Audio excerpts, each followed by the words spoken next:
Salut à tous et bienvenue dans ce nouvel épisode de The Trick Play. Et oui, en effet, je suis de retour. Ça fait longtemps que vous n'avez pas entendu ma voix. Et je crois que la dernière fois, ou une des dernières fois où vous m'avez entendu, eh bien, c'était en compagnie de Geoffrey. On a passé aussi un long été ensemble, un long et bel été ensemble. Geoffrey, comment vas-tu?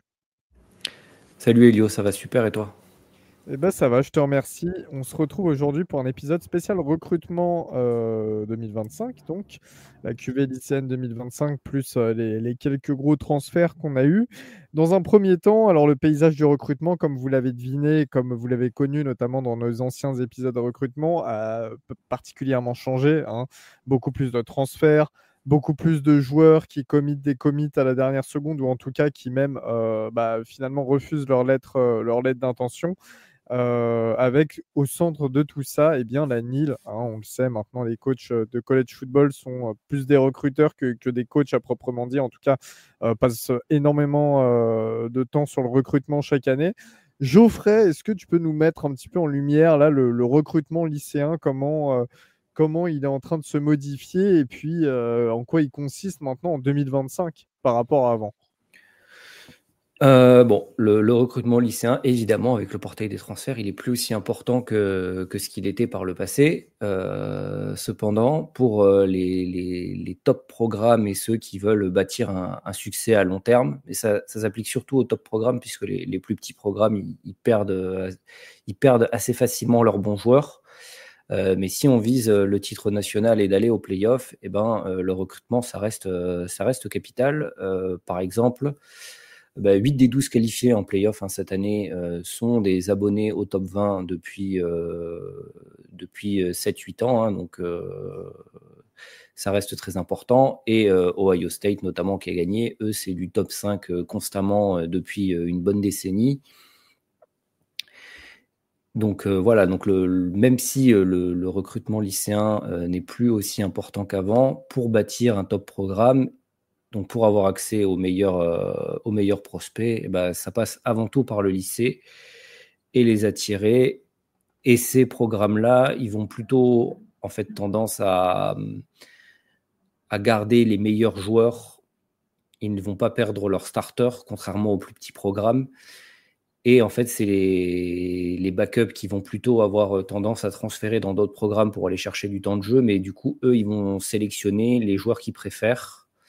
Donc, ça leur donne quand même un gros avantage de ce point de vue-là sur le recrutement. Et je pense aussi que même avec l'importance du portail des transferts, si on veut viser un titre national ou juste une participation au play-off et aller loin en play-off, ça passe en premier lieu par le portail des transferts. Ouais, tout à fait, avec des joueurs qui peuvent avoir un impact immédiat, qui ont souvent déjà vu le terrain, qui ont souvent un bagage derrière. D'ailleurs, on voit pas mal de joueurs issus du portail des transferts qui vont directement, qui font une ou deux saisons dans leur nouvelle équipe et vont directement vers la NFL. C'est des impact players, un petit peu comme tu le disais, Geoffrey. Donc oui, c'est vrai que maintenant, on est plus sur une lignée de recrutement. Le recrutement lycéen, c'est bien, mais le recrutement en transfert, c'est peut-être mieux quand on veut gagner tout de suite. Sachant Ouais. qu'en plus, si tu veux compter que sur le recrutement lycéen et construire un effectif, bah, t'es pas à l'abri que certains lycéens quittent le navire au bout d'un ou deux ans ou dès qu'ils deviennent à peu près bons. Le classement qu'on va utiliser aujourd'hui, hein, c'est 247, comme vous le savez, comme d'habitude, le meilleur classement, même si Humphrey commence à arriver à la page également. On va faire un récapitulatif du général du recrutement lycéen dans un premier temps, les meilleures classes du pays et des conférences notamment. Et évidemment, eh bien, ce qui est en vogue en termes en termes de résultats et aussi en vogue en termes de recrutement parce qu'on a Texas qui est en premier, Geoffrey. Ouais, Texas, hein, qui sort la meilleure classe du pays avec 5 joueurs 5 étoiles, 14 joueurs 4 étoiles, un total de 25 commits. Texas, en plus, ils ont réalisé plusieurs flips ou des joueurs qui étaient indécis au dernier moment qui ont finalement décidé de commit à Texas. Donc, une très, très grosse classe une très très grosse classe de commit, hein, avec notamment en premier lieu Jonah Williams, le safety, hein, qui était le 6e joueur national, qui est la meilleure recrue de Texas cette année. Pour le reste du top 5, hein, on a les habitués Alabama, Georgia, Ohio State et Oregon. Eux, ils sont un petit peu moins abonnés au top 5. Ils n'ont pas une très très grosse classe en termes de nombre, mais par contre, ils ont une classe très très élevée. Ils n'ont que 20 commits, mais sur les 20 commits, il n'y en a qu'un seul qui n'est pas un blue chip, donc pas un 5 étoiles ou un 4 étoiles. Donc c'est une un peu plus petite classe, mais de très haute qualité. Ouais, tout à fait. On retrouve aussi, hein, dans ce top 10 du classement des commits, Auburn qui est 6e. Tiens, Auburn qui surprenamment, là, depuis 2 ans, recrute bien sous Hugh Freeze. Bon, évidemment, on sait il y a de la Nile derrière, il y a quelque chose qui suit, mais c'est vrai que c'est pas l'équipe qu'on verrait devant, par exemple, LSU et Michigan qui arrivent juste derrière. On a Florida aussi qui est toujours là, 10e au classement. Florida qui, malgré des mauvais résultats et un coach de moins en moins reluisant, réussit à toujours attirer des bons commits. Alors, ouais, vas-y Geoffrey, je vois que tu veux dire quelque chose à ce sujet. Ouais. Bon, de toute façon, de manière globale, hein, le recrutement est dominé par la Big Ten et la SEC, hein, les programmes les plus riches du college football, puisque les 11 premiers du classement sont de ces deux conférences. Le premier qui ne fait pas partie de ces conférences, c'est Notre-Dame en 12e, puis 2 programmes de l'ACC, Miami en 14e et Georgia Tech en 19e. La SEC est quand même encore un cran au-dessus de la Big Ten, un petit cran au-dessus de la Big Ten en termes de recrutement, hein, parce que 12 des programmes du top 20 sont de la SEC et toute la conférence, sauf Vanderbilt, est dans le top 30. Donc la moitié du top 30, c'est des programmes de SEC. Ouais, tout à fait. La Big Ten, en plus, qui est évidemment renforcée, hein. Donc, tu as Ohio State qui est déjà là, mais tu as Oregon donc, qui renforce les rangs de la Big Ten. On est ici, on sait que Miami a quand même la grosse place. Ils sont 14e cette année, mais voilà, ça fait plusieurs saisons qu'ils recrutent extrêmement bien, qu'ils ont beaucoup de Nil. Cristobal était déjà connu pour être un bon recruteur, notamment du côté d'Oregon. Enfin, on ne déroge pas à la règle. Du côté de la Big 12, par contre, c'est plus bas et c'est un petit peu corrélé au niveau de la conférence. On a TCU, qui est la première équipe de Big 12 à apparaître sur le classement, qui est 24e. Alors, c'est pas Colorado. Colorado, c'est beaucoup de portails des transferts, mais finalement, le recrutement lycéen laisse à désirer. Seulement 14 commits pour Colorado au lycée. Ouais. Donc, on l'avait vu, hein, c'était la stratégie de Sanders dès son arrivée, c'était de prendre beaucoup de transferts, environ beaucoup de joueurs aussi. Le turnover est assez fou dans cette équipe. Pour le Group of Five, eh bien, c'est Memphis qui arrive en premier, 58e, meilleure classe du pays. Memphis qui est un petit peu, en termes de qualité, c'est quand même assez hybride, hein, ça pourrait être un petit programme de Power 5 quelque part.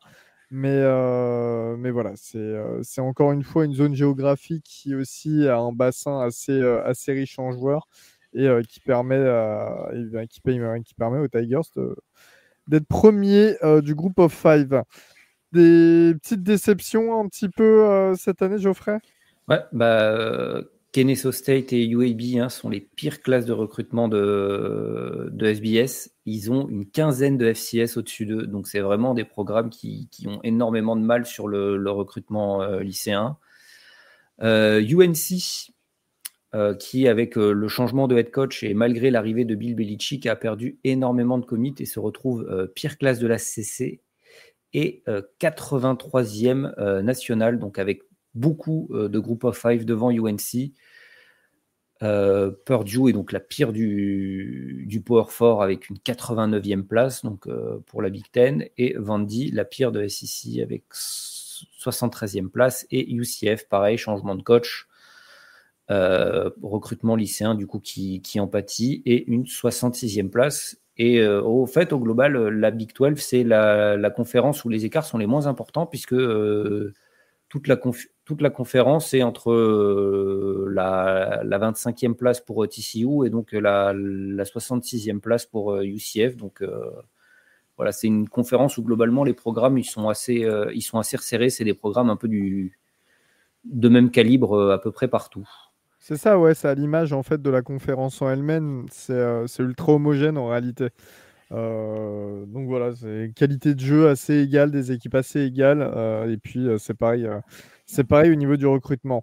On a eu évidemment toujours un petit peu des dramas, des stories dans ce recrutement lycéen cette année. Le meilleur joueur lycéen a été au milieu de tout ça. C'est Bryce Underwood, Underwood, le quarterback originaire du Michigan. Il était commit pendant très longtemps à LSU. C'est le joueur numéro 1 du pays. Donc QB, joueur numéro 1, tout poste confondu. C'est vraiment, vraiment, vraiment la crème de la crème, j'ai envie de dire, en recrutement lycéen. Pendant longtemps, il était commit à LSU. Puis finalement, il a flip pour Michigan pour rester à la maison. Ça a été la grosse histoire, ça. Ouais, grosse histoire. On a entendu fuser des chiffres de Nil à droite, à gauche. Bon, de toute façon, on ne sait jamais quels sont les chiffres, mais il y a eu des 10 millions de dollars évoqués qui ont été sortis par les boosters de Michigan pour récupérer le joueur lycéen local, hein, parce qu'il est de là-bas. Donc, bon, c'est un flip. Ça a fait du mal à LSU hein, pour leur classe de commit, puisqu'ils étaient dans les tout premiers du pays à ce moment-là. Mais c'est pas un flip qui est très très surprenant, parce qu'en même temps, ils commit donc pour la classe, pour la fac de l'État. Et on verra, mais il y a une possibilité qu'il soit le titulaire à Michigan dès son année true freshman. Il y a eu pas mal de mouvements hein, chez les quarterbacks. Hussein Longstreet, qui était un commit 5 étoiles de Texas A&M, il a des commits pour USC. Quelques jours après l'annonce du flip de Julian Lewis pour Colorado, lui aussi un quarterback 5 étoiles, qui était à USC pour Colorado. Donc, vous voyez, il y a eu le flip de Julian Lewis a impacté donc Texas A&M avec le flip de Hussein Longstreet. On a aussi eu Deuce Knight, le quarterback qui était commit à Notre-Dame, qui a flip pour Auburn. Lui, c'était un petit peu avant, quelques semaines plus tôt. Texas A&M hein, qui, la veille de leur listening day, a flip 2 joueurs 5 étoiles, un receveur et un tackle. Donc ça a été, malgré la perte de Hussein Longstreet, ça a quand même été une très très bonne chose pour la classe de recrutement des Aggies.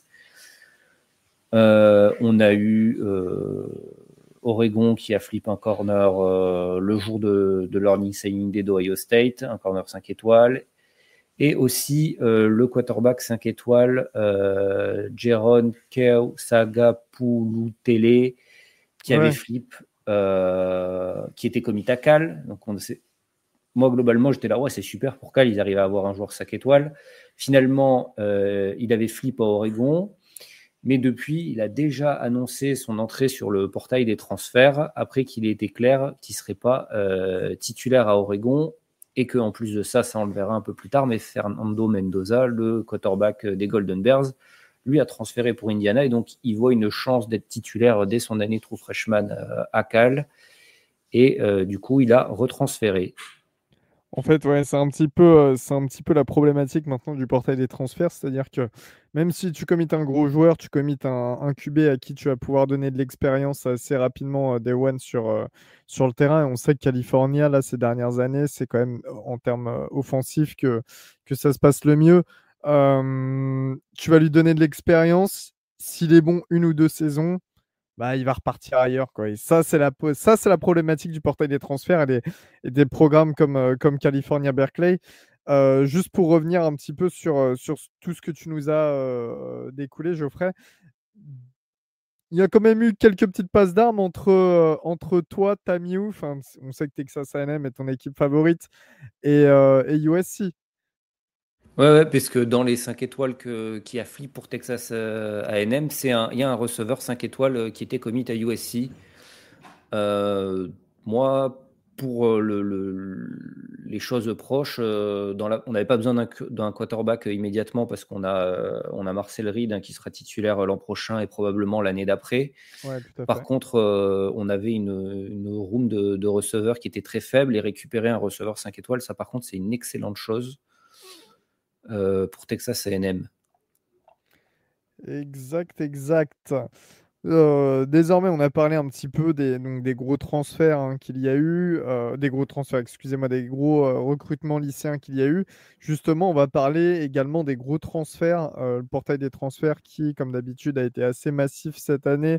Un petit peu moins quand même que l'année dernière. J'ai trouvé que c'était un petit peu moins fou, mais en même temps, Moins impressionnant c'est ça. que l'an passé, hein. L'an passé, ça a vraiment été la folie. Après, faut voir aussi que le portail des transferts, ça bouge beaucoup quand il y a des coachs qui bougent, et il n'y a pas eu de head coach d'un très très gros programme de CFB qui a bougé cette saison.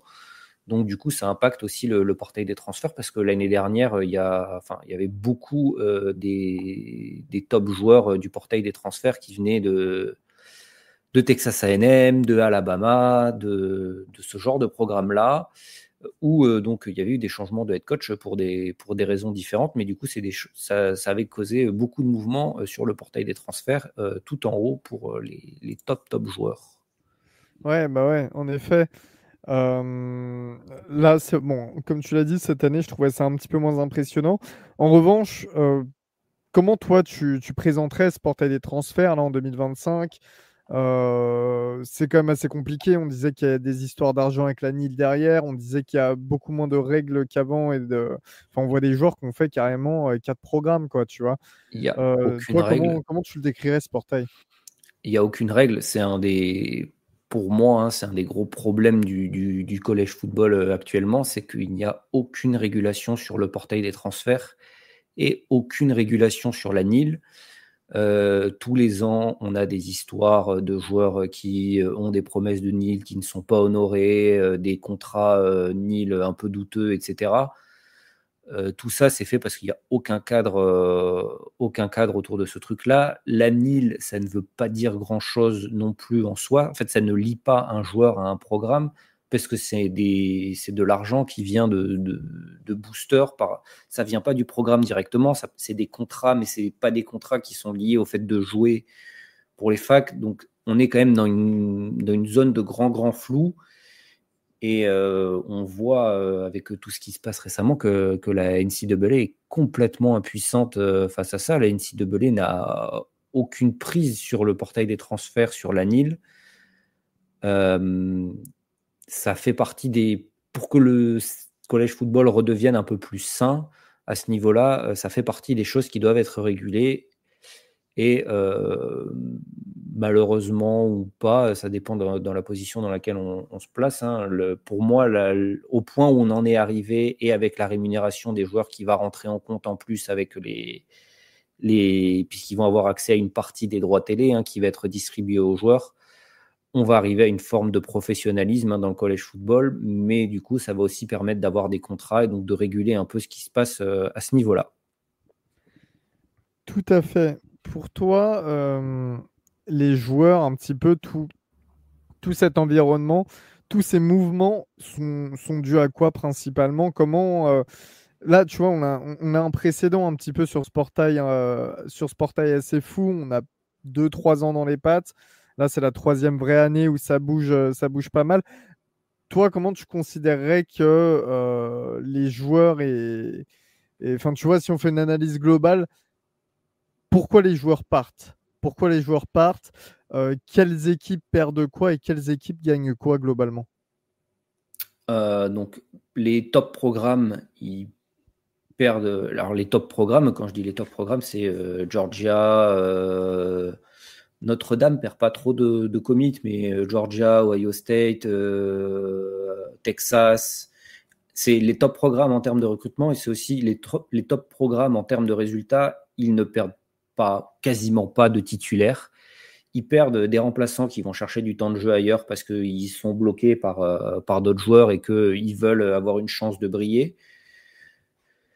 Les plus petits programmes, que ce soit du Group of Five ou du Power Four, eux, ils vont perdre leurs titulaires, leurs meilleurs joueurs, qui, eux, vont partir vers d'autres programmes du Power Four, soit pour plus d'argent, soit pour des meilleures opportunités de temps de jeu, et pour se montrer en vue de la draft NFL, puisque on va pas se mentir, hein, un joueur d'Ohio State ou de Georgia est quand même en général bien mieux considéré qu'un joueur de Purdue. Et il a beaucoup plus de chances de briller avec le genre d'effectif de ces programmes-là. Globalement, pour moi, une bonne utilisation du portail des transferts, c'est ce que Ohio State a fait l'an passé avec une toute petite classe et qui refont cette année avec des toutes petites classes pour un top programme, évidemment, la bonne utilisation du portail des transferts pour combler leurs défauts, ou même ce que Notre-Dame a fait. Ils avaient beaucoup de mal à avoir des QB lycéens en interne qui fonctionnent.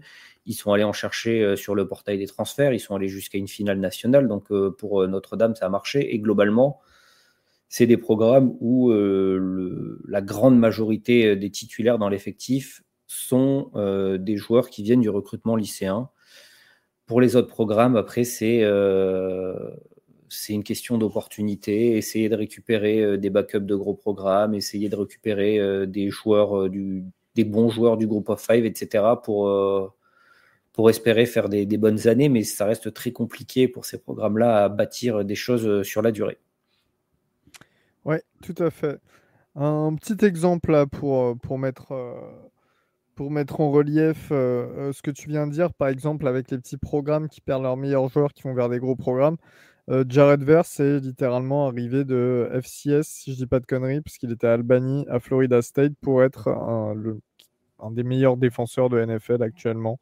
Il a fait ça via le portail des transferts. Donc il y a aussi tout ça qui se joue. Sachant que par exemple cette année la meilleure recrue est un joueur de Nevada, c'est Isaiah World, le tackle de Nevada, qui a été considéré 5 étoiles sur le portail, qui est parti du côté d'Oregon. LSU qui est top 10 en recrutement lycéen, qui a donc pas eu Underwood, mais qui en revanche signe la meilleure classe du pays avec 16 commits, dont 10 anciens 4 étoiles dans leur rang, Geoffrey. Ouais, une grosse classe en termes de nombre. Alors, les classements je vais le dire tout de suite, hein, les classements pour le portail des transferts, ils ne prennent en compte que les arrivées, donc ils ne prennent pas en compte les pertes des programmes. Donc c'est seulement indicatif des arrivées. LSU n'a pas perdu beaucoup de bons joueurs, donc pour eux c'est une bonne chose. Mais par exemple l'an passé, Texas A&M ou Alabama, qui avaient des très grosses classes de transferts parce qu'ils avaient recruté beaucoup de joueurs, au final les effectifs n'ont pas beaucoup gagné en qualité parce qu'il y avait eu aussi énormément de départs sur le portail, et ça c'est des choses qui ne sont pas évaluées dans les classements. Donc LSU, voilà, LSU a signé la meilleure classe, suivi de Ole Miss. Ole Miss, c'est la même stratégie de recrutement. On fait une petite ossature lycéenne avec quand même un recrutement top 20. Hein, ça reste un programme de SEC. Mais derrière, on va chercher beaucoup de joueurs sur le portail. Et ça, c'est une petite surprise. Troisième, c'est Texas Tech. 17 commits, 11 joueurs 4 étoiles sur le portail, à la suite d'une bonne année hein, pour le programme. Une saison à 8 victoires, ça faisait un petit moment que ce n'était pas arrivé à Texas Tech. Les boosters ont aligné les billets et Texas Tech allait chercher une très belle classe sur le portail des transferts, avec notamment 3 D-line qui sont dans le top 100 sur le portail. Donc, c'était une des faiblesses de Texas Tech cette année. Donc, ils sont allés chercher des choses pour renforcer ça. En effet, ouais, Texas Tech, c'est bien parce que tu vois, très clairement, ils voient une opportunité de monter, d'aller un petit peu loin en Big 12, parce qu'on le disait, les programmes de Big 12 se ressemblent tous un petit peu. Il y en a un ou deux au-dessus du lot et encore. Et Texas Tech, via le portail des transferts, peut devenir très vite dangereux. Donc voilà, on est dans ce schéma-là. Au niveau des joueurs, donc je parlais d'Isaiah Ward, le tackle de Nevada qui est 5 étoiles. Il y a un deuxième 5 étoiles, c'est Damon Wilson, l'edge, le defensive end de Georgia qui part du côté de Missouri. Missouri qui continue de bien recruter et d'être assez séduisant, que ce soit en recrue lycéenne et aussi en portail des transferts. On sait qu'il s'était beaucoup focus sur les recrues lycéennes ces dernières années, avec notamment Luther Burden qui avait été la figure de proue d'une sorte de renouveau pour les Tigers. Là, on voit qu'ils se concentrent aussi sur le portail des transferts, ce qui est plutôt pas mal. Au niveau du portail des transferts, ce qui fait aussi beaucoup parler, c'est la valse des quarterbacks, comme chaque année. Ça peut avoir beaucoup d'impact. Ça peut avoir beaucoup d'impact parce que, par exemple, le quarterback numéro 1 qui est parti, donc qui était le top quarterback 4 étoiles du portail, c'est Carson Beck, qu'on attendait, alors il y a un an, on en parlait comme un top 5 NFL. Finalement, ça s'est complètement cassé la figure. On ne savait pas s'il allait se présenter à la draft ou s'il allait continuer en CFB. Finalement, il a décidé de faire une dernière saison en CFB. Il est parti du côté de Miami. Les Hurricanes qui récupèrent donc un joueur d'expérience qui doit beaucoup prouver quand même cette année. On a John Mathieu de Washington State qui part du côté d'Oklahoma. Il accompagne son coordinateur offensif. Bonne recrue pour les Sooners. Enfin, recrue en fait, c'est pareil, tu poses un point d'interrogation. Tu passes de Washington State à Oklahoma, tu as quand même une pression différente, tu as quand même des adversaires différents. Mais voilà, c'était le deuxième plus gros quarterback. T'en parlais tout à l'heure, Geoffrey, Fernando Mendoza, qui a fait du bon boulot du côté de California, qui part à Indiana. Indiana qui sort d'une saison extraordinaire, exceptionnelle, grâce à Kurt Signetti. On a hâte de voir ce que Mendoza peut faire là-bas.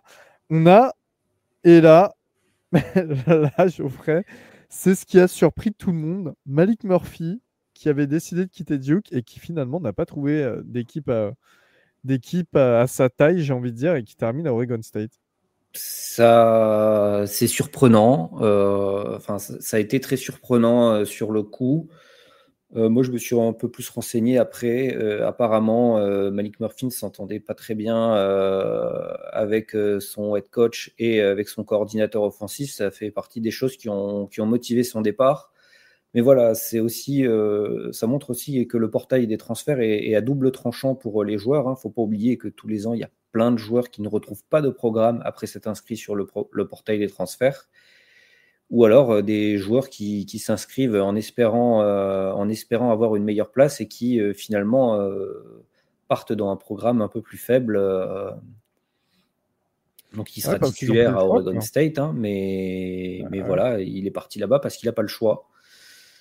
D'autres quarterbacks qui ont bougé, Connor Wegman qui était donc à Texas A&M après une saison très compliquée, donc est parti à Houston, qui reste dans le Texas. Il part pas très loin, il y a une centaine de kilomètres entre les deux facs. Miller Moss, le titulaire de USC, qui lui aussi a perdu sa place en cours de saison, part à Louisville. Là, par contre, Duke, et c'est aussi une des raisons pour lesquelles Malik Murphy a transfert, hein, c'est Darian Mensah, donc le true freshman de Tulane, hein, qui avait fait une très bonne saison, pas excellente, mais une très bonne saison pour un true freshman qui rejoint les Blue Devils. Duke, hein, d'ailleurs, hein, qui continue, hein, malgré le départ de Mike Elko. Hein, ils ont recruté Manny Diaz et qui a fait un excellent travail pour sa première année et qui continue à bien travailler. Donc Duke pourrait devenir un programme fort en foot et en basket. Et ça fait bien longtemps que ce n'était pas arrivé. Jackson Arnold, lui, quitte Oklahoma, hein, donc avec l'arrivée de John Mathieu pour Auburn. Ça va être une des grosses interrogations et probablement une des clés du succès, hein, pour Auburn la saison prochaine. C'est qu'est-ce que va faire Jackson Arnold après une saison quand même très décevante à Oklahoma cette année.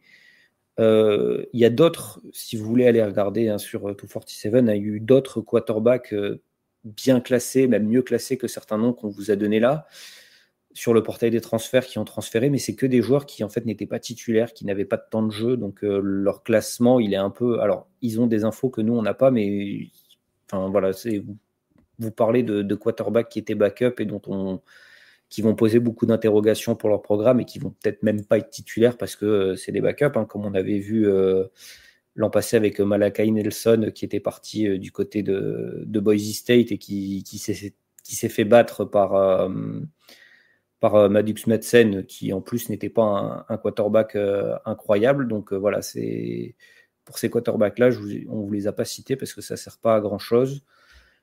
Et comme souvent, beaucoup de receveurs sur le portail des transferts, beaucoup de receveurs qui sont partis vers la SEC ou qui ont transféré de programme de SEC à un autre.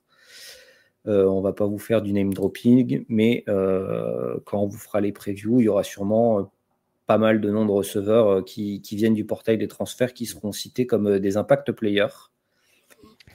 Tout à fait. Le portail des transferts qui a eu aussi quelques petites nouveautés avec Dabo Swinney qui a enfin décidé de prendre quelques joueurs sur le portail. De base, historiquement, Clemson ne touchait jamais au portail. Swinney n'en voulait pas. Et là, tu es obligé. Enfin, Clemson, le niveau a baissé, hein, qu'on le veuille ou non, malgré que ça reste une très grosse équipe. On voit quand même la différence de niveau qui se creuse avec les autres équipes du Power 4, les autres grosses équipes du Power 4. Donc, Dabo Swinney a finalement cédé et récupéré quelques joueurs sur le portail. Notre-Dame, qui cherchait un quarterback, n'en a pas récupéré sur le portail. Ça faisait 2 années qu'ils ont récupéré un dessus, hein. On a eu Riley Leonard cette année. Et oula, j'ai perdu son nom. Qui venait de Wake Forest là, avec Sam Hartman juste avant. Ouais. Là, finalement, on a préféré garder la QB room actuelle. Geoffrey, pour conclure cet épisode, globalement, tu nous as fait une intro sur toi, ce que tu pensais actuellement des mouvements lycéens et du portail des transferts en 2025. Comment tu vois le futur là à venir? On voit que le portail s'est quand même légèrement calmé.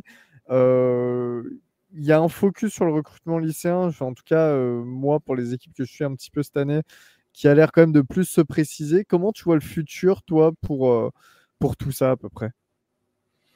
Avec des contrats qui vont lier les joueurs avec les programmes pour quelques années, au moins 2 ou 3, je pense, au moins 2, je pense.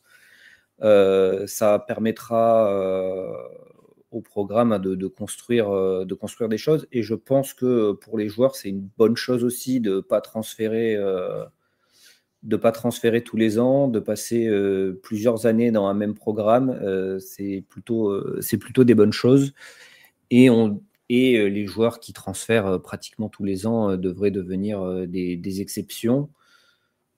Ce qui sera une bonne chose, et que je pense qu'on va revenir à un modèle où les joueurs qui transfèrent, pour la plupart, ne transféreront qu'une fois. Une des choses aussi qui avait beaucoup animé le portail des transferts, et là ça va être terminé à part quelques rares exceptions pour des redshirts médicales, c'était l'année d'éligibilité supplémentaire pour le Covid, qui a fait que dans pas mal de programmes, des joueurs se retrouvaient barrés parce qu'il y avait des super vétérans, des mecs qui faisaient leur 6e ou 7e année en college football, et donc qui bloquaient la place à d'autres joueurs pour des postes de titulaires. Donc je pense que c'était aussi une des raisons de la forte agitation sur le portail des transferts. Ça va se calmer un peu, et que il y a des belles réussites sur le portail des transferts. On a même pas cité Will Howard, qui était, on avait tous les deux émis nos doutes sur ce qu'il pouvait apporter à Ohio State quand on avait fait la preview l'été passé, mais le fait est que Ohio State a eu un titre national, donc ça a fonctionné. Ça peut fonctionner, le portail des transferts va continuer à être utilisé, ça peut fonctionner pour des joueurs, mais que passer 2-3 saisons dans un programme, c'est probablement le meilleur moyen d'avoir un poste de titulaire, parce que l'entraîneur te connaît, tu connais le système, et c'est aussi une des choses qui est difficile et que peut-être n'était pas beaucoup prise en compte par les joueurs, par certains joueurs qui ont beaucoup transféré, c'est que tous les ans, il faut s'adapter à un nouveau système, il y a un nouveau playbook à apprendre, et qu'en changeant tous les ans, c'est quand même beaucoup, beaucoup plus difficile qu'en le faisant beaucoup moins souvent. Et d'ailleurs, la plupart du temps, hein, les transferts qui finissent par avoir de très belles carrières dans les programmes, à part quelques One Year Wonder, sont des mecs qui ont fait 2 saisons dans leur programme et souvent ça paye. Tout à fait, je suis totalement d'accord avec toi. Et j'aurais rien à rajouter d'ailleurs là-dessus. En tout cas, merci de nous avoir écoutés. On se retrouve très vite. Il y a les profils de draft qui vont sortir. On s'oriente vers la draft de toute manière. Vous le savez, on va faire comme d'habitude le live, le live de 3 jours de suite hein, sur Twitch. On risque de ressortir quelques épisodes un peu surprises. Donc voilà, n'hésitez pas à rester branchés à l'écoute. On vous fait la promo de toute manière pour que vous soyez au courant. Merci de nous écouter. Merci à toi, Geoffrey, pour cet épisode. Et on se retrouve très bientôt. Salut tout le monde. Salut, Geoffrey. Salut Elio, salut tout le monde.